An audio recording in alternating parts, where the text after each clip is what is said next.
Well, hello. Thank you for all for coming. My name is TK Kugler. I'm the managing partner of Wasabi Venture Stallions, and I want to thank all of you for coming this evening.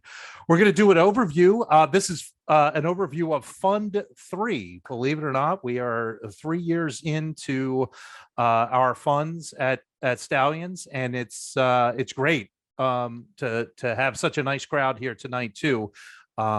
And shows the growth that we've had and the great success. So that's wonderful. So I'm going to jump right in. Feel free to once again ask questions, and we'll try to get the answers for you. So always interesting piece. You got to have a legal disclaimer, right? And I actually leave this in the presentation because it's an important item that I want to make sure you understand. So much in the horse racing world, and for those of you who have known me, and many of you are involved at Wasabi Venture Stables, I tell everyone very little in horse racing should be thought of as an investment. It should be thought of as an entertainment element. It really is entertainment, education, and don't think of it as an investment.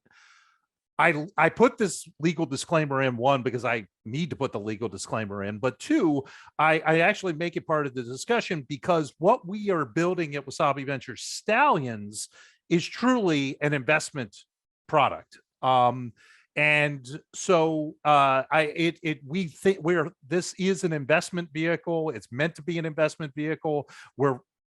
Of course, we always try to be educational and entertaining, but the real key element here is that the funds that we do over there are meant to get you a return on your investment if you're participating. It's not. That is its primary sort of motive. The entire goal is to treat it like an investment vehicle. And just so you all know, this presentation and the recording will be up in the Wasabi Venture Stallions portal by tomorrow. So if you want to review this and you want to read the legal disclaimer, I think we got at least a half a dozen lawyers on the call from what I could see. So you'll get to read all of this and anything else that you want on the legal documents. So who is Wasabi Venture Stallions? Well, you already did a brief intro to me, and also on the call, and many of you know him already, is our dear George Adams, Director of Stallions and Breeding in sort of the Wasabi Ventures empire. And George is on the call tonight. And so we're really the team that manages the Stallions. And I would, even though I'm sort of the business side of this, and I think about portfolios, and I sort of think about the investment side, none of this would be possible without George. None of the success that we've had to this point would have been without George. So we're very blessed to have him and be a part of this. He really is the brains behind the operation. I'm just the good looks, is usually what I say. So what is it? What are we doing? What we do is we do a venture capital style fund. For those of you who may have done other types of investing, you can think of it as a private equity fund. It truly is a private equity fund. You can think of it as a mutual fund if you think about public equities. But in this case, all of the assets are thoroughbred breeding assets. So unlike having stocks or bonds or other assets into a fund, everything is breeding assets, thoroughbred breeding assets. So that's what we have, and we'll talk a little bit more about the structure of it as we go on. I'm a big fan of, and I always have been, and I found this quote today. I actually put this slide in today. Most of my life, I've had a disproportionate amount of my wealth in alternative assets, as they're affectionately called today. There's no better time than right now to be a holder of alternative assets. And what are alternative assets? They're really anything that you don't traditionally have, like I said, public stock markets, bonds. Even something like gold has become in some ways a non-traditional asset. But alternative assets really are everything else that is meant to appreciate, farmland, tradable wine, as an example, even whiskey. These are all examples of alternative assets, and many of art is another one that a lot of people use as an alternative asset form. And there's no better time than when inflation hits to have things in alternative assets. And once again, I'm not here to be a certified financial planner for you or whatever. And you can make your own investment decisions and what your portfolio should be. But Thoroughbred assets and the fund that we put together are a great example of an alternative asset. And we'll talk a little bit about what that means. So what are thoroughbred breeding assets? There really are four categories of breeding assets. You'll notice that three are highlighted here in blue and one in green, and I'll explain why. But there's shares of stallions, so that there's a stallion and you buy a percentage of him. It's like in any other asset. Usually they're split up into 40ths, believe it or not. I don't know why they pick 40ths, but they do. But in some cases they're 50ths. George is telling me he's going to tell me why. You might not be able to unmute yourself. Let me. There we go. Because historically, stallions would cover 40 mares in a season. That was the biggest number. So every shareholder was entitled to breed a mare. So it's a historical holdover. Gotcha. So George, right there, is dropping knowledge already for us tonight. So, but it's 40. Sometimes there's 50. The asset that we just bought into was split up into 50ths. And we bought, and we'll talk a little bit about that asset for this year's fund already. We bought a share in that stallion. So that's one category. Just think of it as any other asset, and you're buying a share of that asset. Lifetime breeding rights in a stallion. And what lifetime breeding rights are, it's exactly what it sounds like. You pay a fee, and for that, you're getting the right to breed X number of mares to that stallion per year. Sometimes it's one, sometimes it's two, sometimes it goes 2, 2, 1, 1, 1, and it goes all kinds of mixes. They do it in a lot of different ways. And then the third is you buy full ownership of a stallion. You have a stallion and you buy the whole stallion and you syndicate it and you get the mares to it and you market it. Our assets that we're concentrating on are those three in this fund. Now the fourth version is the broodmare ownership. That's sort of the fourth bucket, if you will. I have that in green is because we're not anticipating having any broodmare assets in this particular fund, but we leave that open to future funds. That could be a possibility. It takes a different level of capital and thought process to have broodmares in a fund like this, which is why we don't tend to put them in yet, but we leave that open as a possibility. But those four classes of assets all are what make up thoroughbred breeding assets. And you could see us have in fund 3 any of those three as a mix. Probably primarily number 1 and number 2, but there's always a chance. We were exploring just recently and decided to pass on a full stallion. I actually sent the message just about an hour ago saying that we were going to pass. But those are the assets that you could imagine in the fund. So how do these assets earn a return? How do they make money? For you as an investor, if you would participate in a fund in our fund, how does it make money? Shares of stallions, you get an annual dividend. Think of that really like you would any other, almost like a public equity, from a shared pool of the sales and the stallion bonuses that stallion earns. You take out the owner of that stallion takes out the expenses and says, okay, we have X number of dollars on top of that this year. Here's a dividend, and you own 1/40th of it or 1/50th of it, and you get your prorated amount. So that's one way that it does. The second piece is, as George already mentioned, when you own a share of a stallion, you get a right to breed to that stallion. Sometimes it's two, sometimes it's one. It can all depend. I've even seen threes, a little less common, but you sometimes see those. But it generally tends to be one or two mares a year.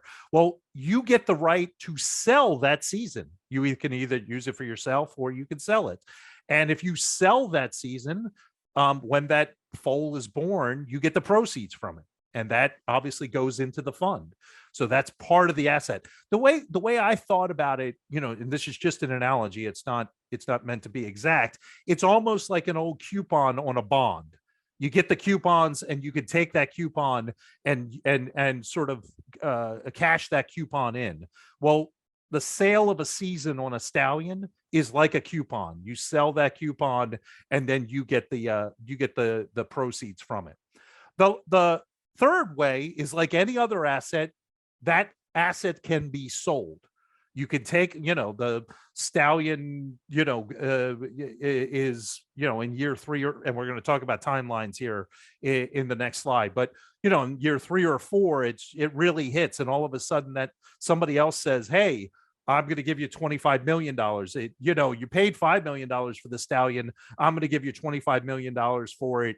Well, just like any other asset, if you own a share of that stallion, you get that appreciated cash out, right?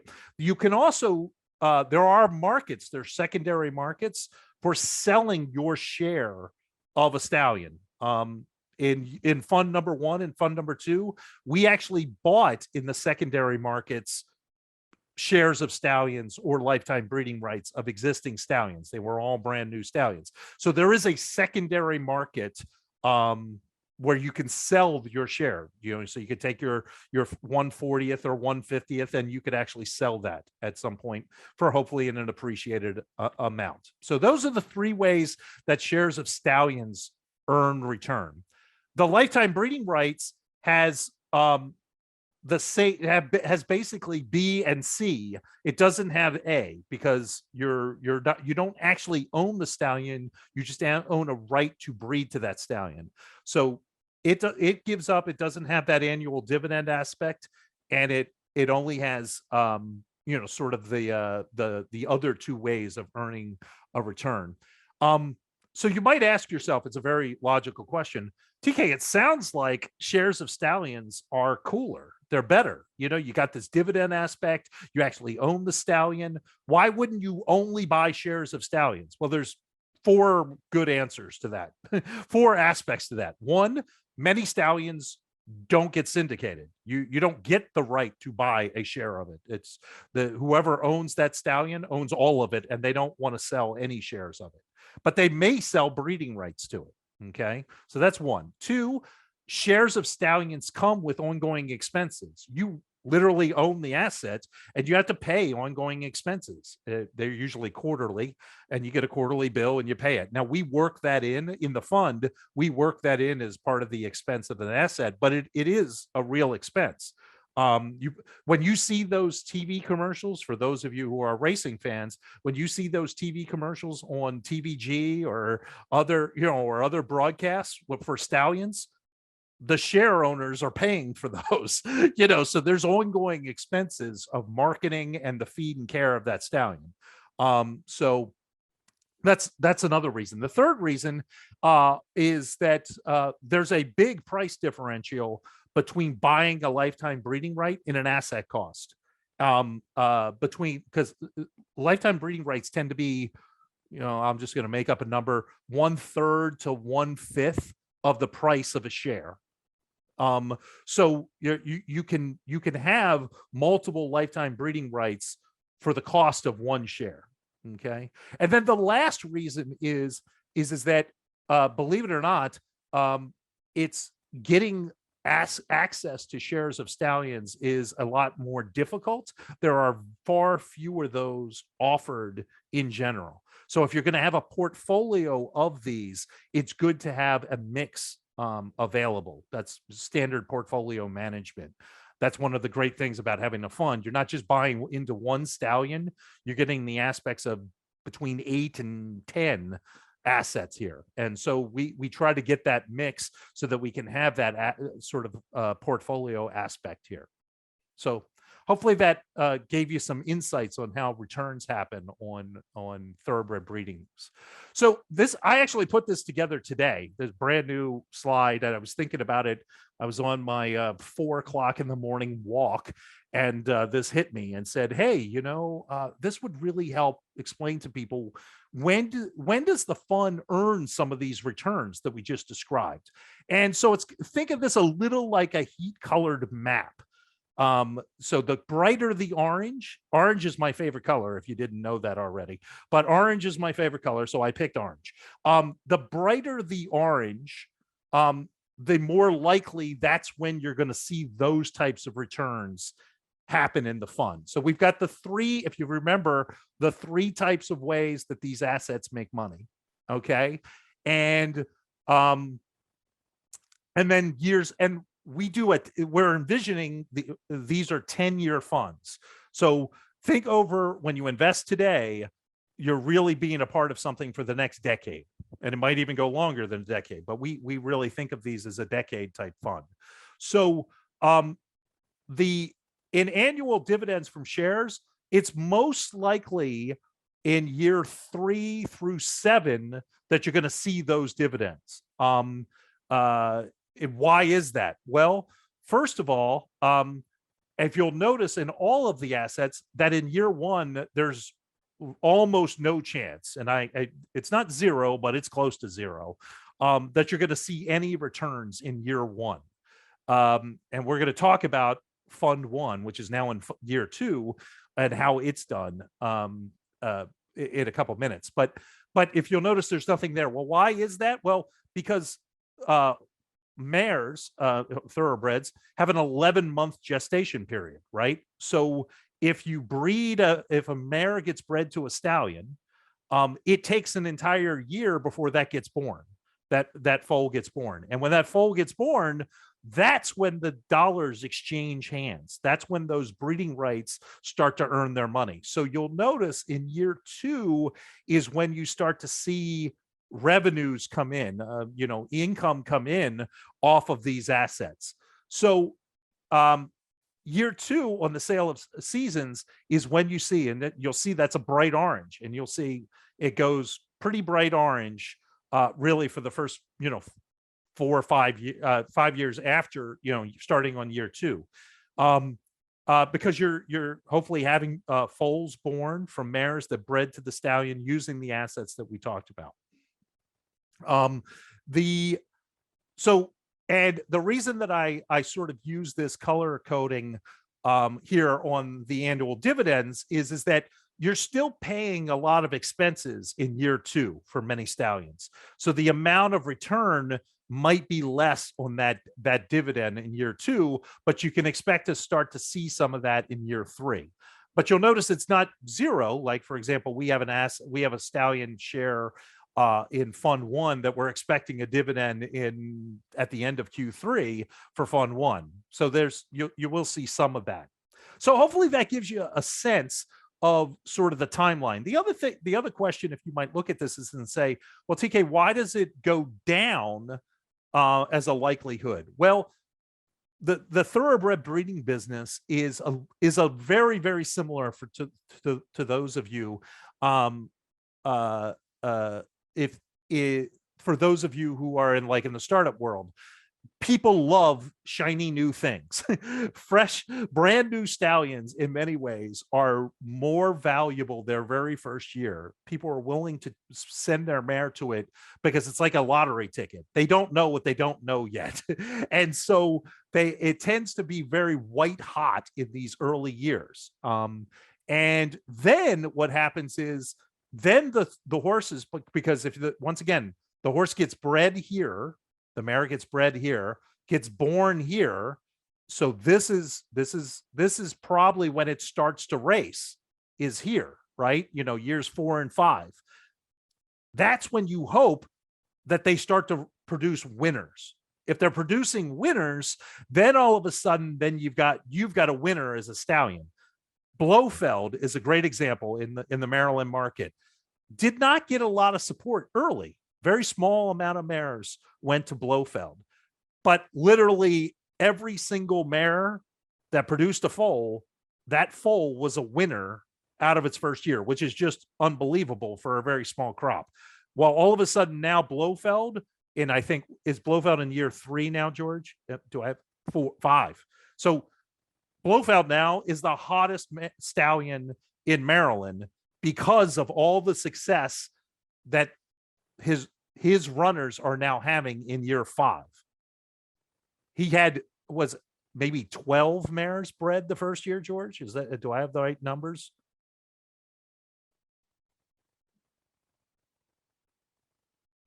Oh, hold on. He bred about 30 mares each of his first 4 years. But his first 14 foals all won earlier this year, or end of last year and earlier this year. So he ended up breeding 90 mares this year in his 5th book. So 3 times as many as he had bred any other year, and the quality of them will have gone up. Yep. Will have gone up also. Yep. So that's why I have some of this color coding there, just so you can sort of get a sense of it. And it's this slide is meant to be more informational and directional. Obviously, you could have a stallion that gets acquired, and we're going to talk about one in year 2, and so that could be bright orange. The stallion over my shoulder, if you look in the back, that was our first stallion that we did. We're going to talk about it, Force the Pass. We sold it in year 2 for 5x what we paid for it, but that was a year that, but I want to sort of give a sense there. That's why I call the color a little lighter there, but it's not a 0% chance, but it's probably more likely in those years that I highlight. So hopefully you found that slide useful. As I was thinking about it on my walk, I thought it did a really good, I thought it was going to be useful to explain sort of how the revenues flow on this. So let's talk about the fund structure. Now now we're getting into sort of the nitty gritty, and it's less about horses and more about fund structure here. This is a Delaware Series LLC fund. You'll get a K1 issued to you. You are an actual owner in the fund. In that Delaware Series LLC. For those of you, and there's many of you on here who are part of Fund 1 or part of Fund 2, exactly the same as you've had in those past funds, okay? So very standard structure if in the private equity world, Delaware Series LLC. Delaware created the concept of a Series LLC, and so that's where it is. It's an annual fund with distinct assets. And what I mean by that is think of it almost like a vintage, like you would with wine. This is this year's fund. If you participated in the fund 2 years ago or the fund last year, that has nothing to do with this fund. It is truly siloed. It's going to have its own distinct set of assets. It has nothing to do with the assets or the ownerships of Fund 1 or Fund 2. This is Fund 3. So it is this year's fund that you're participating in. It has nothing to do with that. It is a 10-year fund. We talked a little bit about that. What that means is we are envisioning that that the life cycle of this fund is 10 years. It could end in 7 if all the assets got sold before then. It's not likely, but it could happen. It could go on for 15 or 20 years. What this means is that there will be no expenses to investors beyond 10 years. Okay. That 2 and 20 that I'm talking about, that's sort of standard language in the private equity world. There's a 2% fee per year of your assets, and it's a 20% carry, meaning, and so how carry works, carried interest, is that if you're an investor in the fund, and let's just put it as a very simple, let's just do the math as a very simple number. Let's just say you've, and not exactly, but you've put $100 in. You're not a real case because that's below the minimum, but just for math's sake, we're going to make it simple. If you've put $100 in, out of that $100 that you've invested in the fund, each year, $2 of that goes to the expenses of running the fund. So it just each year, $2 is going to come out of that $100. You don't have to send any more money after you've invested. We just allocate part of that to cover those expenses. That covers things like legal and accounting and taxes and compliance, and to be honest with you, all kinds of other headaches that go with running a fund. So that's what that is. And then the 20% carry is as we get returns. The first $100, once again, staying in that scenario, that first $100 of your prorated return goes back to you. You get all of that $100 before we get any sort of return on our efforts. But on that first dollar past the $100, we get 20 cents of that next dollar, and you get 80 cents. And then that just keeps going on for all the profits past that. That's how carried interest works. Okay. So kind of a very standard language in the private equity world. This is for accredited and qualified investors who are US based. I know there was that question. The SEC is, this is as I've mentioned to you, this is a regulated 506 section C of the SEC code. This is only available to accredited and qualified investors. If you don't know what that means, I'm happy to send a link so you can read that. One interesting aspect, though, is that the SEC over time has changed some of the accreditation rules. And if you are directly affiliated with Wasabi Ventures stables and you have participated in enough breeding offerings, you have demonstrated your knowledge enough to participate. So even if you don't hit the assets or income levels to be accredited, there are ways for you to be accredited or qualified because of that. But that's what's that. There's a $5,000 minimum investment for the first 30 days. So what we're saying, and that's new this year, by the way. Last year it was $5,000 the whole time. If you participate for the first 30 days, if you sign up, you can go into the portal. The fund will be live and open tomorrow in the morning, probably around 9 o'clock. I'm going to have it open, and the team will have it open and ready for you. But you can come in, you can make your commitment, you can look at all the documents, you can review all the documents. If you commit in the first 30 days, you could do it for the minimum investment for $5,000. After that, we're going to move the minimum up to $10,000. So if as long as you're in that first 30 days, you're going to be fine for a minimum of $5,000. You can go up to a maximum of $250,000. I've already had a couple investors talk to me about being much larger. We've had a lot of success. So we've had a lot of people saying they're going to be upping their investments this year. Fantastic. It's great news. We're targeting a $750K to $1 million fund here for 2022. That's a total asset value that we're shooting for.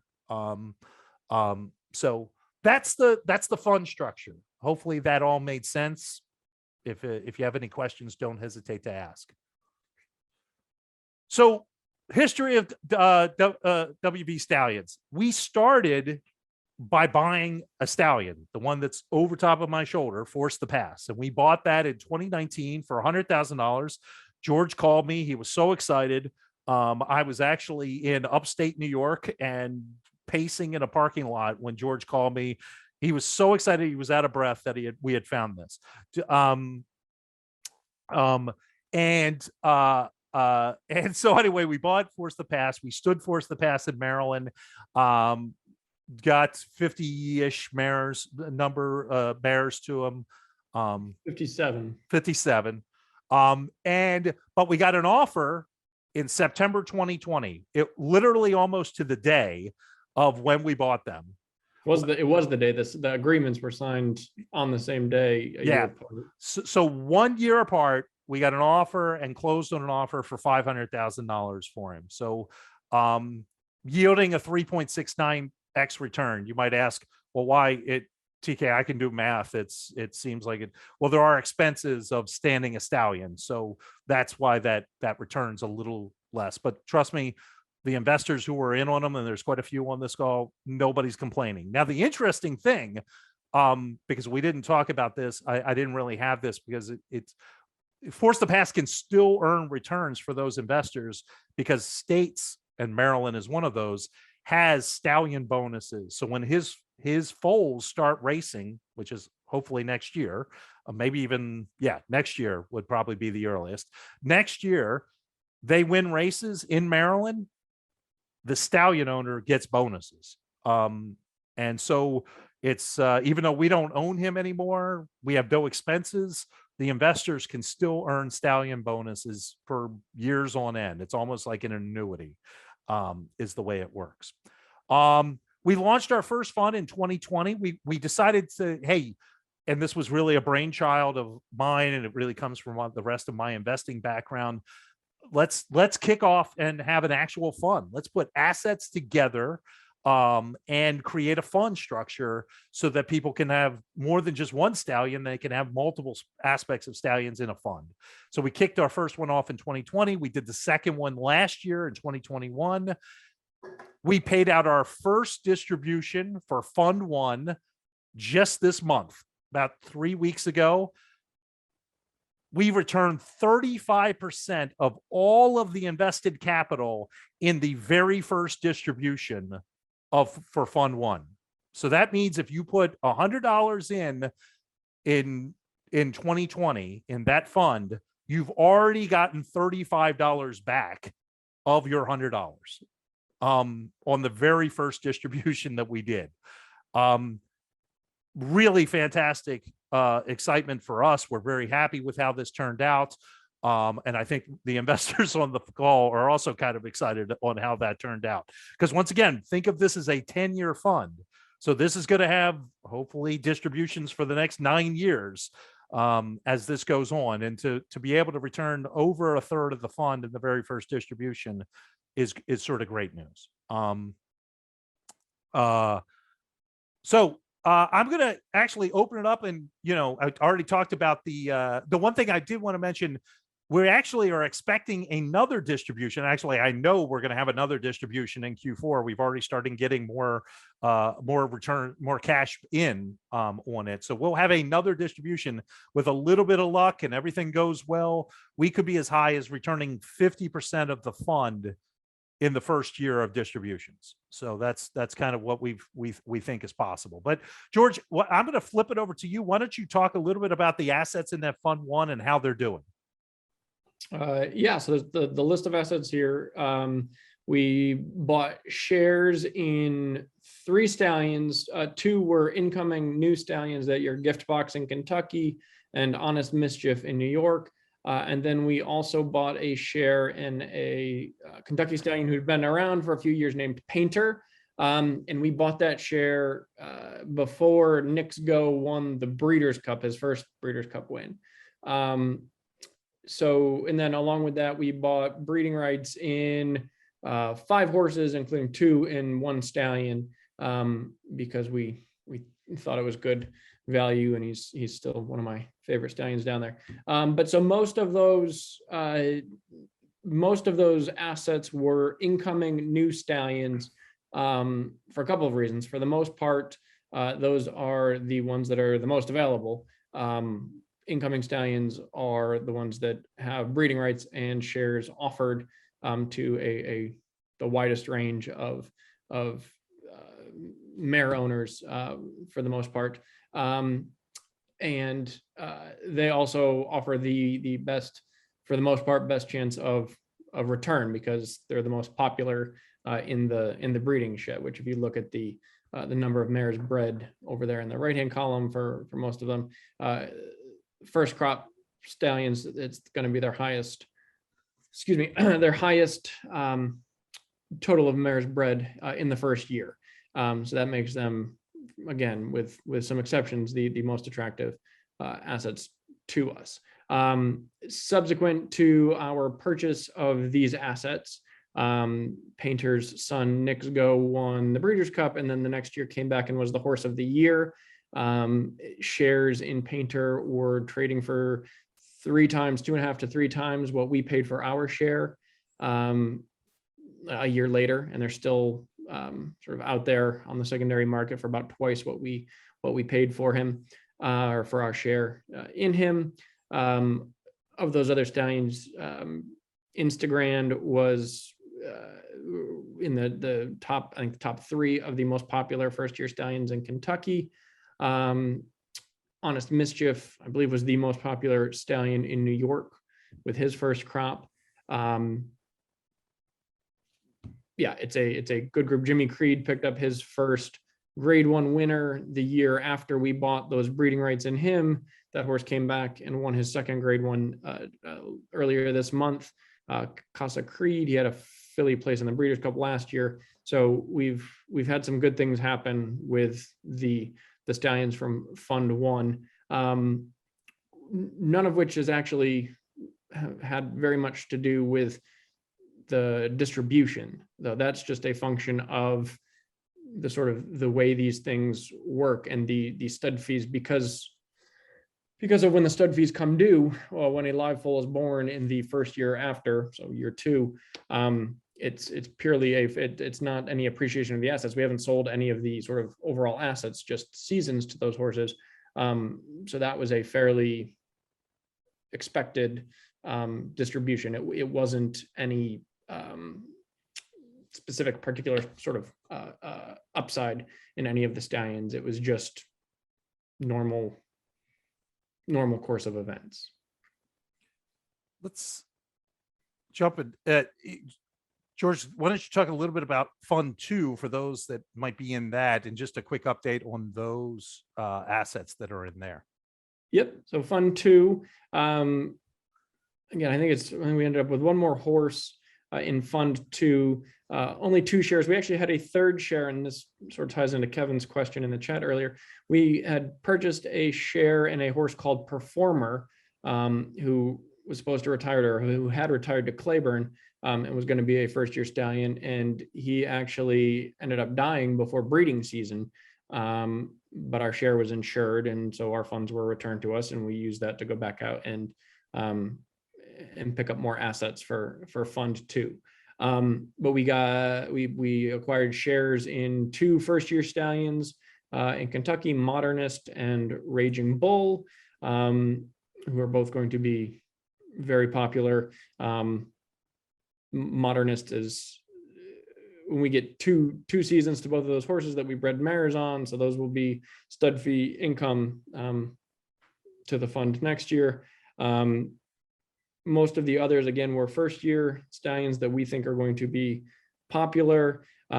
We also picked up, again, in the interest of diversification, breeding rights, and a couple of proven horses. Dialed In, Golden Sense, and Tapiture have already had runners. They stand in Kentucky. We think they are good value stallions that are going to be the types of horses that we want to be breeding mares to going forward, which is what the breeding right entitles us to do, and to get a stud fee from those mares after they are bred to the stallions and foal. Tapiture, after we bought the breeding right last year, ended up leading his sire crop by the number of winners last year, ahead of American Pharaoh and Constitution, who are in his sire crop. He was the second. He had more winners than in his 3-year-old crop than every other stallion in the country, except for Into Mischief. So that's a pretty good statistic. Golden Sense picked up his first grade 1 winner after we had acquired that lifetime breeding right in him, and Dialed In added his best bred, biggest book of 2-year-olds is coming to the track this year, after he picked up 2 new grade 1 winners out of last year's crop, along with a bunch more stakes winners. So there's some pretty exciting stallions in there. Again, a blend of new stallions and some older proven ones that will hopefully allow us to generate some returns. Yeah, and if you remember back from a handful of slides ago, notice the mix of shares and breeding rights here in this fund. So it's about getting that blend of the portfolio, and some of that once again is driven by market conditions as well. I'm sure we would have loved to get a share of a couple of the breeding rights, but they didn't exist. So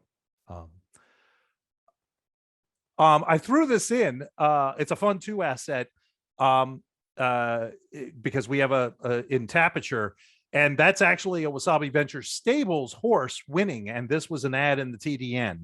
So it's always nice when the racing side of the operation is contributing to the breeding side of the operation. And when they start doing ads about your horses, then you know you've done something right. And so that's really it was really great. And I put that in because that just happened last week. That was Wasabi Venture Stables' first stakes win, and so we pulled that off last week, and it was great that it actually happened with a stallion that Stallions actually owns a piece of. So it's a one hand's feeding the other hand. There is always a good thing. So let's talk about Fund 3. Believe it or not, we already have an asset in Fund 3. We actually closed on it and made the purchase probably just last week. Actually, I think the wire officially went out yesterday. I think the team sent the wire over yesterday. So George, why don't you talk a little bit about Nashville and what we bought? Yeah, we bought a share in a horse retiring to WinStar for 2023 called Nashville. He's a son of Spitestown, who is also the sire of Force the Pass. Not quite coincidentally, because he's a pretty good sire of sires. So he's a horse that we are targeting his sons where we can. And the Wasabi Stables broodmare band also happens to have a bunch of mares in it who were acquired because they fit a son of Spitestown. So that doesn't hurt us going forward either. It means a lot of our mares will fit. Nashville gives us a lot of options as to who we might want to breed to him in the future. WinStar's syndicates are 50 share syndicates. TK mentioned some of the shares or some of the syndicates are 50 shares as opposed to 40. More traditional 40 share syndicate. So we, for $75,000, Wasabi Venture Stallions purchased a 1/50th share in Nashville. Who again is going to stand at WinStar next year. They have told us what his anticipated stud fee is going to be. The way they structure their syndicates, we get to breed one mare. The shareholders get to breed one mare on their share the first year, and then two the next 3 years after that. And the reason that they do it that way is because they know in the first year they are going to get plenty of outside interest to breed to the horse. So they don't need each shareholder to breed two mares. The nice thing about being a shareholder is that even though we only get to breed one mare of our own to the horse, we get the economic benefit of all those other mares that get bred to him. They're going to be outside mares paying a live full stud fee, of which we will be entitled to 1/50th of whatever that total pot is in 2024, the second half of 2024, when those foals are, after they're born and those stud fees are paid. He should be extremely popular. He was a $420,000 yearling, almost $500,000 yearling. He was wickedly fast, broke his maiden at Saratoga first time out by the length of the stretch. Won an allowance in his next race, and in his third race, they debated putting him in the Breeders' Cup Sprint in just his third start. They eventually decided that discretion is the better part of valor and ran him in a stakes on the undercard instead, but he actually ran a full second faster, winning the Perryville Stakes on the Breeders' Cup undercard than Whitmore did in winning the Breeders' Cup Sprint later that afternoon, which of course gives speculation to the fact that he probably could have gone on and actually won the Breeders' Cup Sprint. So he should be very popular. He's a gorgeous horse. He's got the right pedigree. And, WinStar is one of the top stallion farms in Kentucky. which means the country, and to be involved in a syndicate there is a pretty cool feather in Wasabi Venture Stallions cap.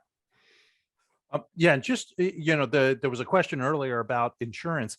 I actually got in the mail today. These are the insurance payments we have to make, and you buy insurance on both infertility and mortality. So because that first year, because we don't know, right? Nashville might quote unquote throw blanks, shoot blanks. And so if he's going to shoot blanks, you want to have insurance for that. So you buy, and so we buy 2%. The fund has to buy 2% because that's what we own of them. So we bought 2% of the insurance cost. So to answer the question earlier about insurance, so on shares, that first year we always buy the insurance, just so you know. The assets are too expensive not to. So, but that's all wrapped into the asset cost.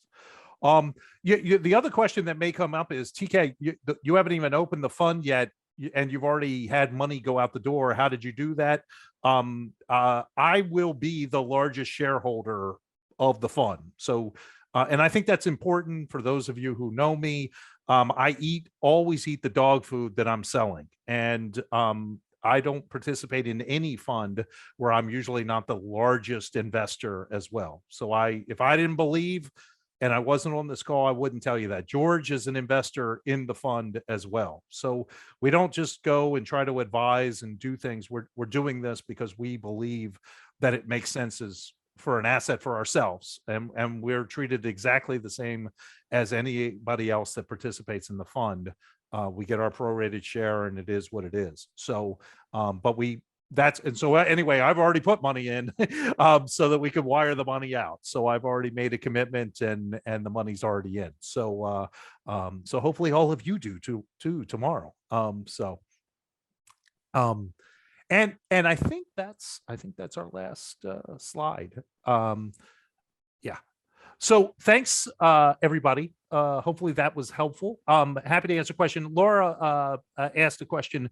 If you've already uploaded into the portal your accreditation documents, and you did that last year, and you're actually okay to not have to update those. If there's a change, the onus is actually on you to tell us that you're no longer accredited, and then we have to ask questions. But if nothing has changed in your financial status, or your accreditation status, or your accreditation qualifications, then no, you don't have to do anything, is the short answer. So good question though. Yeah, for those of you who have not, and this is a good time, if you have not gone to Wasabi Stallions, it's just wasabistallions.com. You can go on, create your account now, go through the steps. It's very simple. And get yourself ready. And you can actually start looking at some of the documentation already. I believe there's a little write-up already in there. There'll be a lot more by tomorrow morning when we actually open this up for investment. But yeah, I would expect by 9 o'clock tomorrow morning, you have the ability to go into the portal, log in, and see all the due diligence and sign up wherever you'd like. So, any questions from anyone? Hopefully you felt that was informative. I was going to say, hope it was really informative, but that sounds, like I'm trying to brag there or something, but hopefully that was informative and gave you a really good sense. I was just scrolling through. I would say about half the crowd has participated in either fund 1 or fund 2.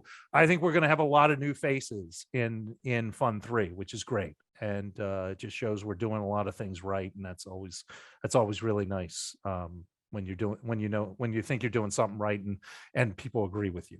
So, last thing I will mention, if you have individual questions that for whatever reason didn't really fit here, there is actually a button. You can actually book time on my calendar if you want to book time. So if you log into the portal, there's a button in the offering that says, "Hey, I want to talk to TK," and you can actually book time. So feel free to do that if you have questions that are unique and didn't really fit what we talked about tonight. it was funny. I actually offered this up one time, I think last year, and somebody wanted handicapping help, which I was happy to give, but it wasn't really the purpose of the call. But I digress. Any last questions for tonight? All right. Well, thank you all for coming, and I hope you found it informative. We'll talk soon.